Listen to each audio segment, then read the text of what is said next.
In our previous video, we looked at automobile and bicycle owners, and we distinguished across three different probabilities, which at first may all seem the same, but the one walk away is that in each of these three probabilities, the denominator is different.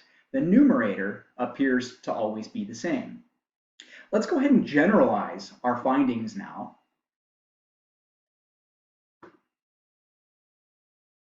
And so down here, I've just gone ahead and put in instead of numerical values for these probabilities, actually the symbol that represents that probability. So this, which was originally the 30%, we've just said that that's the probability that we select somebody at random and they happen to own both an automobile and a bike.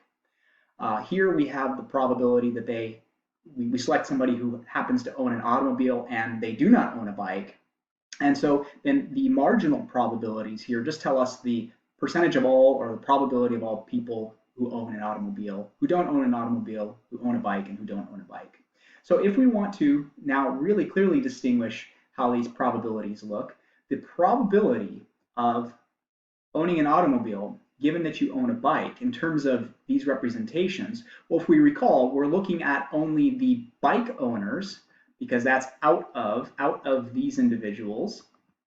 So that's going to be this column right here. So out of the bike owners, well, how many bike owners are there? Well, that's P of B. And we want to know out of them how many own an automobile. Well, that's this number here, probability of A and B. And so we can see already that the probability of A given B involves the probability of the people who own both, but it's divided by the percentage of people who own bicycles. Or said another way, we could say the number of people who own both divided by the number of total bike owners. Now, we can also say the probability of B given A equals, and that's going to be the percentage of all people who are automobile owners who also happen to own a bike. And so, well, that's still going to be the percentage of all people who own both, or the number of people who own both, divided by the number of people who own an automobile. So we can see that the fine distinction here again is this the probability, or the number of people who happen to be in our denominator. Now we could also rewrite these probabilities. If I wanted to, for example, look at the probability of A and B, and I multiplied both sides by the probability of B, I could say that the probability of A and B is equal to the probability of B times the probability of A given the event B. So that's one way in which we could compute the probability of both, if that's what we were ever looking for.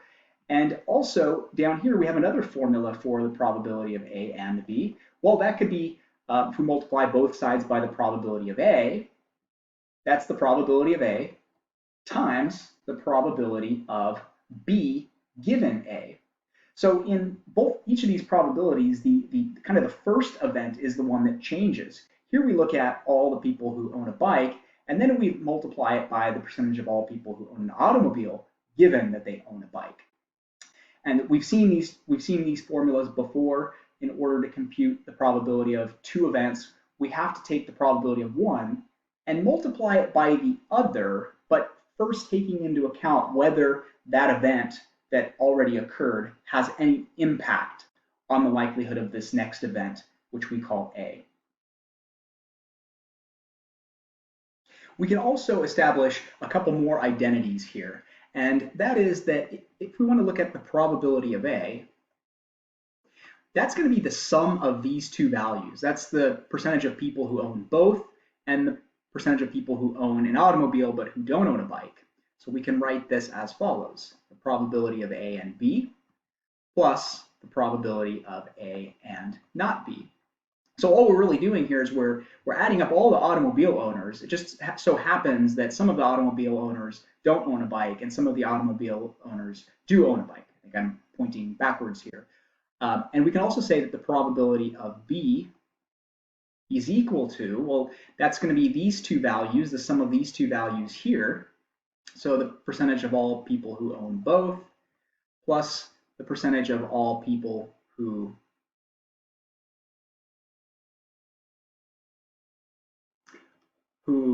own a bike but not an automobile. And whether we list A and then B or B and then A, we know that those are set-wise identical statements. So we could say the probability of B and A plus the probability of B and not A. We could also write formulas for the probability of A complement, the percentage of all people who do not own an automobile, and that's going to be this row here. So we want to make sure that we incorporate the percentage of people who do not own an auto but do own a bike, plus the percentage of people who do not own an auto and do not own a bike. That takes care of all the people who own bikes. And once more, we can say the probability of, or the percentage of people who do not own a bike, which is all of these people here consisting of these two groups. Well, that's the percentage of all people who do not own a bike and do own an automobile, plus the percentage of people who do not own an automobile and do not own a bike. So we have all of these little identities that we could use, and sometimes when we see formulas, they just involve a bunch of substitutions that get us to a grander formula. Next, we're ready to investigate how we compute one conditional probability only knowing the other conditional probability. So if I'm given enough information on, say, the probability of A given B, the question is, how do I get that probability if I don't have a full table of values?